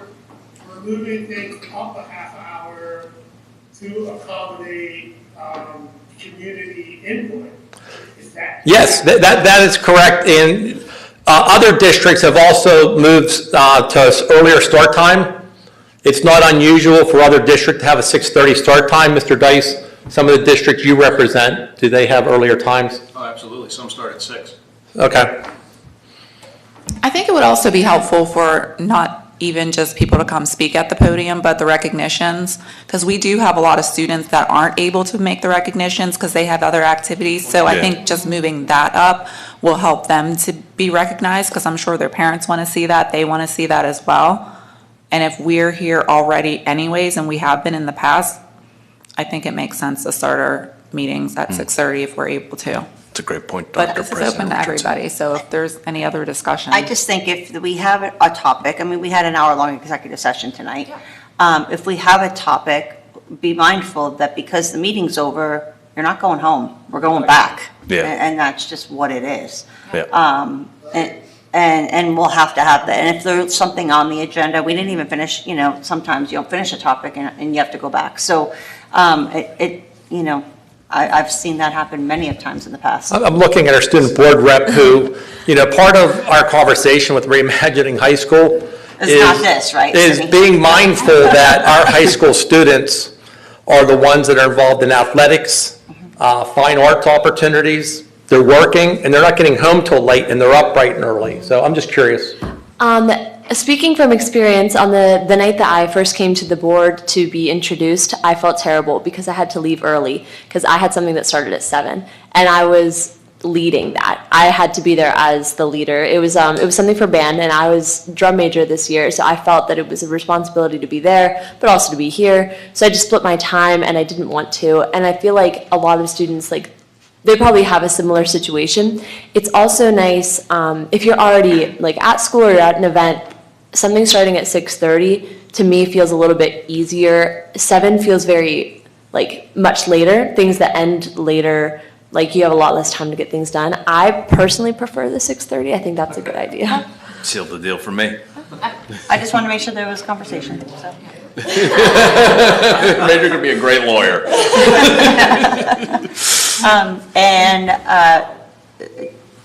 I guess we'll go on to, are you okay, Mike? Yeah, I totally appreciate what everybody's saying, but we're all parents, so now we have to adjust our time frames a little bit. So I don't know. It's fine. I don't know if we're necessarily adjusting our time frame. My wife will just take care of it. I don't know if we're necessarily adjusting our time frames because we generally are getting here at 6 anyways. No, but if we have an hour-long executive session, we're gonna have to stay afterwards. So, Right. And I want to say that 16 out of 21 executive sessions were 1 hour. Won't the meeting be the same length? It'll be 30 minutes in executive session, I understand, plus the meeting, and then we have to have the other 30 minutes will be after the meeting. It's the same length of meeting. Right. That's correct. And then we have to take a break before we go to an executive session again. Yeah. So that's all. I'm just looking for efficiency. I'm not really concerned about the time. I think I'm concerned more about the ability to have an executive session that's in one sit-in meeting. So why don't we just move exec session to 5:30? And then we can adjust to 6 o'clock. I would only say the 5:30 thing, that for people who are just, In the they're city. just on their way home Really from work, difficult, yeah. 5:30 is probably tough for some people around this table to make it here. Yeah. Unless you're working from home or in the neighborhood. I strongly believe in eating a full dinner. And sitting here all night? Lucky you. Come on. Yeah, I think 5:30 is too early. Yeah. Yeah. So do we want to do the thing? Do we have 5 to move it forward? We're good? Yes. Okay. The next for policy is we have 3 policies on first readings. And so for our new board members, I know we talked about this, but this is the first reading. So if you have suggestions, edits, dialogue that you want to have, and things we want to see, then next month they'll come back again in January for a final second reading, and then we'll vote on them at the end of January. So the first policy is Policy 122, extracurricular activities. And Dane, do you want to explain sort of why we get some of the changes that we get in these policies? I know we talked about during orientation what they all are, but so they're a little more clear. Yeah, absolutely. So every school district pretty much in Pennsylvania contracts with PSBA, the Pennsylvania School Boards Association, and they do a great job of monitoring and providing these policies and recommending updates.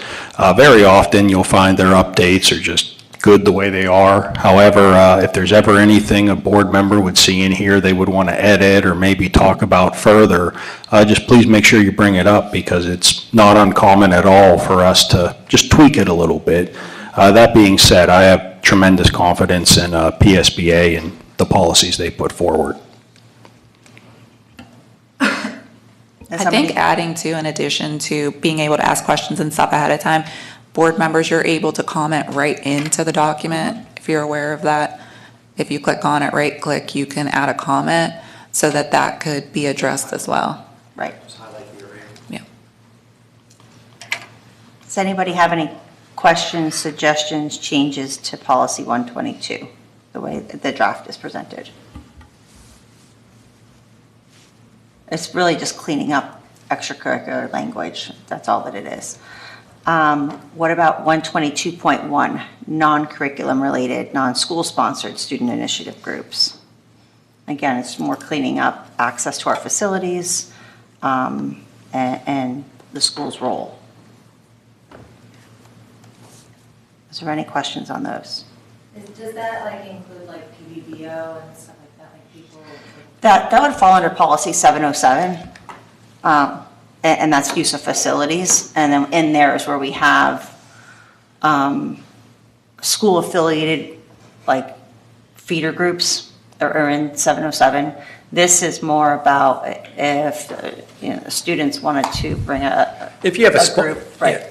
I'm sorry. No, go ahead. I would say if you have a sponsor, Right. and let's say I'm sponsoring a volleyball club, it's just saying that I am there for custodial purposes only, that there's not, it doesn't constitute a sponsorship or an endorsement of that group. It's just cleaning up the language, that's all. And Ms. Stepnick's right, 707 is the use of facilities where it defines the various groups and costs associated with that, yes. Sorry. And then Policy 816, district social media. I actually do have a suggestion to this one. Why does this say no thanks? But did anybody have any questions about social media? Again, it's sort of cleaning up and the language. I feel like they do these policies and then sometimes they clear things up and they make the verbiage look nicer and more concise. I had one for the school board section of this. And I'm sorry, I read it at 5 o'clock this morning, so I didn't think it was appropriate to put the comments in at 5 o'clock this morning. But personal social media accounts of school directors, I'm always of the belief that we should be holding ourselves to the same standards that we hold our employees to.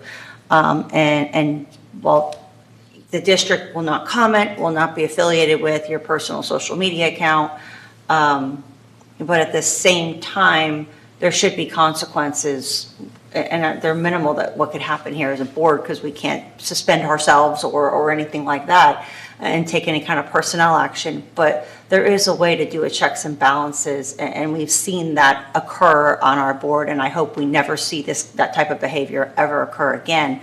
But I think we should be holding ourselves to the same standards that we hold our employees to. If you put something out there and you know there could be a repercussion, I think maybe you think twice about doing it, is only my point to that. Because at the end of the day, you are a representative of the school district, even if you're speaking for yourself. So I would ask that we kind of look at that language. And again, I'm one of 9, but I think we should hold ourselves to that same standard. Being mindful of being friends with students, for example. I mean, Policy 824. I'm not on Facebook anymore and whatnot, but I mean, and it's funny because some of my son's friends will still try to like friend request me on Instagram and other things, and I'm like, sorry guys, no go. I'm not doing it. That we have a policy in place for that. And I believe in my heart of hearts, if we're asking our staff to conduct themselves in that capacity, we should be conducting ourselves in that capacity and leading by example.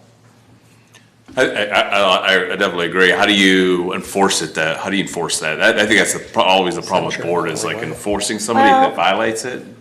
We did have a board a few months back that finally said, we're going to take the bull by the horns and we're done with misbehavior and we're going to call it like it is. And we addressed it as a school board, and it's what should have had happened years ago when the behavior had started. But at the end of the day, that is only repercussions we have amongst ourselves, right? Is to say, we're not going to do this. This is not acceptable.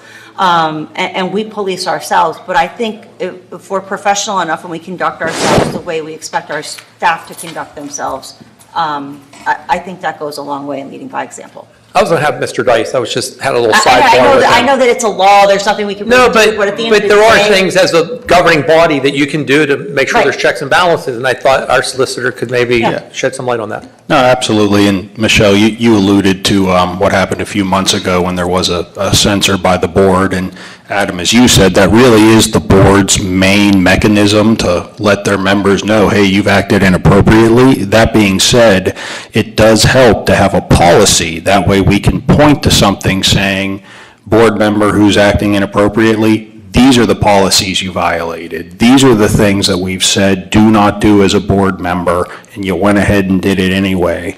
So even if you would say, hey, as a board member, there's really not much we can do in terms of kicking them off the board, finding them, stuff like that.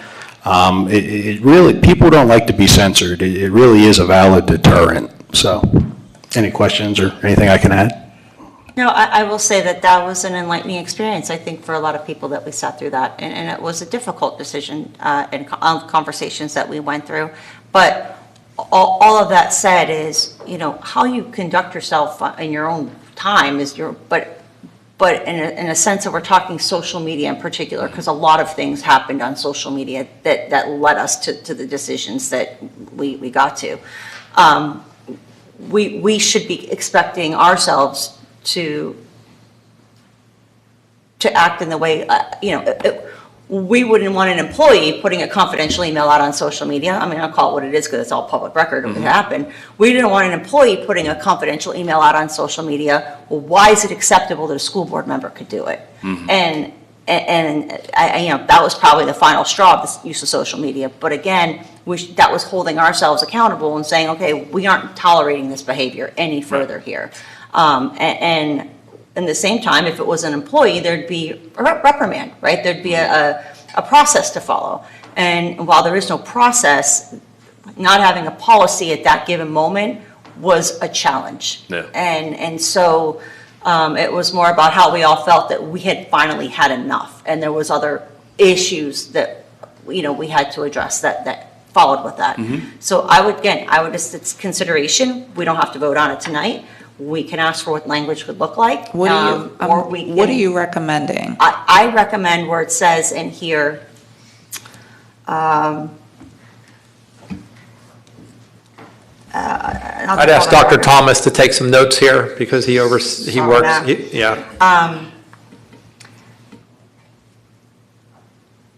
go back to the privacy settings. To maintain professional boundaries, district employees must comply with board policy regarding online communications with students. I feel like that needs to be added into the school board piece of that. And I think that's important.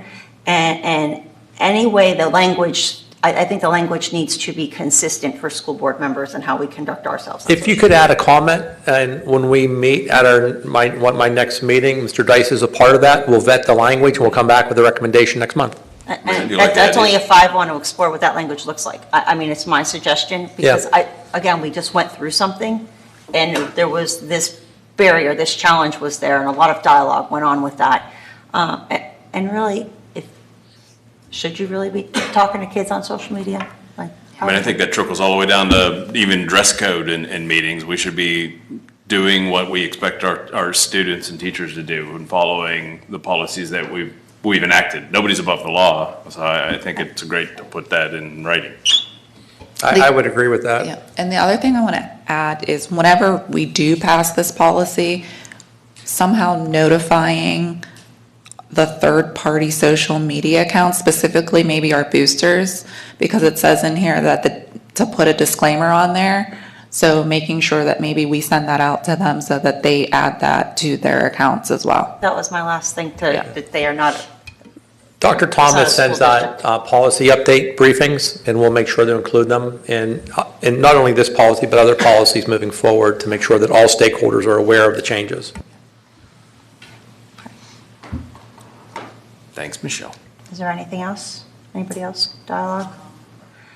And I don't have a report this evening, except I was going to address the AI policies, and just to let everybody know that when we were at PSBA at the annual conference, there was a lot of dialogue statewide, and almost every one of our sessions in some way, shape, or form circled back to AI and the challenges that as a country truly we're facing with what those look like, what those policies should look like, what those barriers should look like, and again, finding responsible tools to share with students, to share with staff, and a lot of training. So that was an underlying tone, and I believe PSBA as an organization is looking at what those policies should look like, and I believe they probably work with some of the best lawyers in the Commonwealth to put these laws together and pass them through the legislature. So I think there'll be more to come on that, but it also gives us an opportunity, if we want to see a legislative initiative, and this is kind of where the legislative piece comes in, if we want to see a legislative initiative come into play, we have deadlines and times that we could submit ideas, potential language changes, or other things that we would like to see to be put on next year's legislative agenda that we all vote on. Now it's at the conference. And I encourage everybody to come up with those ideas, and as we continue to educate ourselves, it might be an opportunity for Dr. Boyers to share a lot of what he has put together, and if we want to pursue putting something forward for the legislative agenda, we certainly can. I'd love to see grants in that space that we could apply to maybe help subsidize some of the education we need to do. I think policies are very important. There was just another 60 Minutes episode on how it's used really bad and causing irreparable damage to people. And there's also a lot of media out there, is AI going to hit its bubble and that's going to be it, right? So who knows? But I trust that they're following it, and because we did have, it was 3 days of constant dialogue, and that being the undertone of so much of what we all talked about in our sessions. On the positive side, there's high-paying jobs in that field as well that we need to prepare our kids for as well. And the last thing I have to say is this is December. It's my favorite month because my favorite school activity occurs. It's the Make-A-Wish telethon, and I'm super excited for what Mr. Caligieri and I have planned for this year. Stay tuned. But I wish everybody a happy and healthy holiday season, and Mr. Manzer, you will be missed terribly. Best of luck to you and your family in your new endeavor. Okay. Projects and planning, Ms. Arendt and Mr. Sloan, lead board liaisons. We have the Plum Middle School Hayes Design Group Phase 2 Summer 2026 Work Proposal. Moving this forward will allow HDG to proceed with design-related projects for the summertime. And then I also have an update to provide. Contractors are beginning to mobilize for the O-Block Elementary project. You may see some activity at the site, including preparation for construction trailers and the installation of silt sock. Bi-weekly job conference meetings have been occurring, which include representatives from all prime contractors, HGG, Eccles, our insurance provider, and the district. Currently, Macero is working on setting the project schedule in coordination with all of the other prime contractors. For the middle school, the dust collector project and HVAC control project are substantially complete, while the windows and doors and exterior projects are nearing completion. Mr. Sloan, Mr. Manzer, do you have anything to add? I want to add, if you don't mind, I'm going to jump in here. This morning I had an opportunity to travel to all of our buildings and the transportation department. I like talking to our faculty and staff, hearing how things are going. Particularly at the middle school, we've had some issues with roofs leaking. Part of the recommendations is a new roof for the middle school. Mr. Hill, you brought up about grants. Last year, we brought in $2.4 million for facility upgrades, and once the state releases that, we will be very aggressive in obtaining alternative revenue to offset these costs again. We're also looking, as you recall, we did the 3 sides of the building, the 2 sides in the back. This recommendation is to look at the front, the facade. That facade is failing. They're looking at maybe painting it, just something. But we also are looking at the security vestibule, which I will not go into detail because of security, and we'll discuss that in private. But looking at some of those upgrades. As you recall, the middle school is all glass with those doors. We believe there's a better solution there. We're also looking at, let me see here, upgrade the gym. Yeah. One of the recommendations for our insurance carrier was that we need padding around the gym. And if you have children that play basketball, you would understand why, or volleyball, I might add.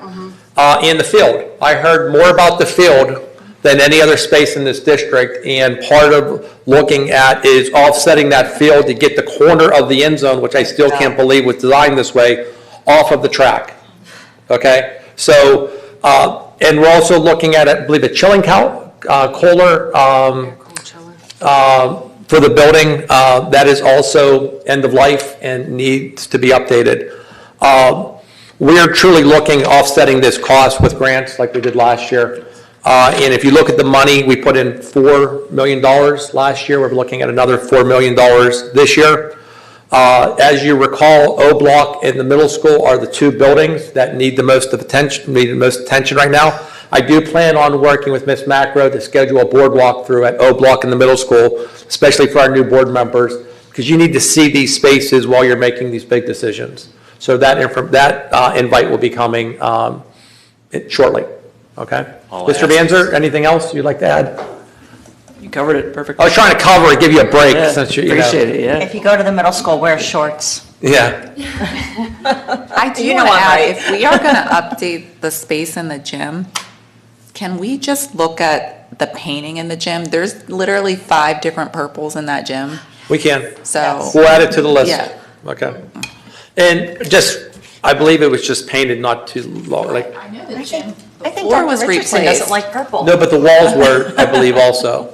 Okay, check them out. I will. No, I agree with you, and I made a comment talking to a board member earlier today. I love seeing the horses up pulling up to the high school. So there's been a lot of rebranding and bringing the tradition back to Plum, and this is another piece of that. So we'll add it to our list in regards to what we can accomplish when we're looking at budget season, okay? One thing I asked is like, no Band-Aid, like I don't want Band-Aid fixes, I want I don't permanent either. fixes. And I'm not saying that you would do that. No, but you may not be aware of all the conversations that we have had.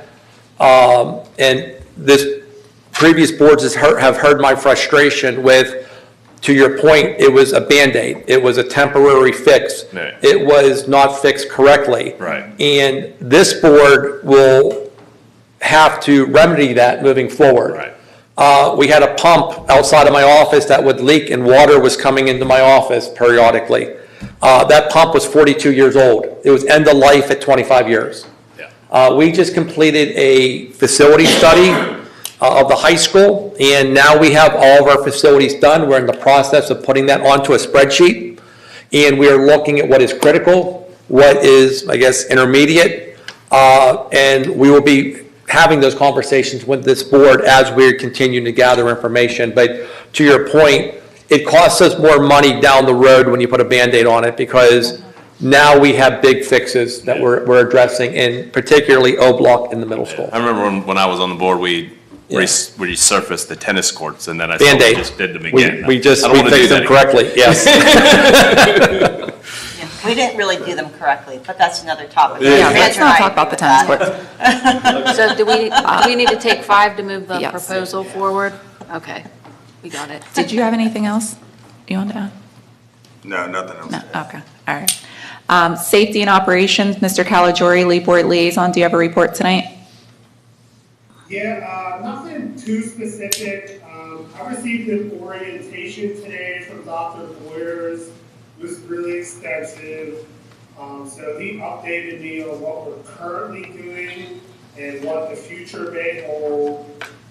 Just like I wrote in the email, you should expect over the next several months that Dr. Boyers, his team, and I will be presenting some opportunities to the board to strengthen our security in the building, both with regard to physical space and cyber security. Right now, they're gathering information, but we're hopeful to bring that to your attention over the coming months. There will be a cost to it. It sounds, based on our conversation today, that it would be a very worthwhile cost to keep our students safe and for us as a school board to make sure that we limit the option for us to have our cyberspace stolen and held hostage, which is what we pay a lot of insurance money for.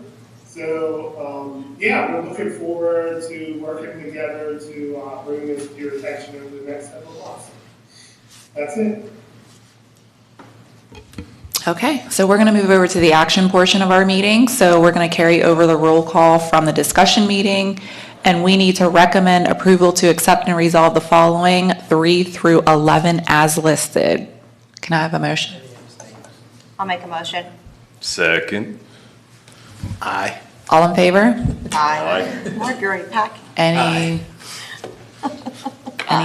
nays or abstentions? Okay, we'll officially welcome Mr. Sahorchak. Thank you for staying. The length of the meeting, we love to have an audience. Upcoming, we'll be here. upcoming public meetings, discussion meeting will be Tuesday, January 11th at 7:00 p.m.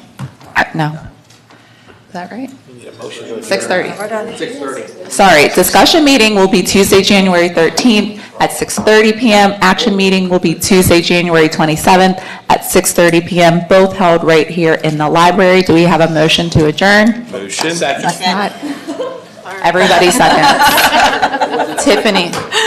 Great job first. running your Mr. first. Strong, second. All in favor? Yeah, really. I'm in a hurry. Jen's. Great job on your first meeting. Thank you, everyone. Happy holidays. I'm just kidding.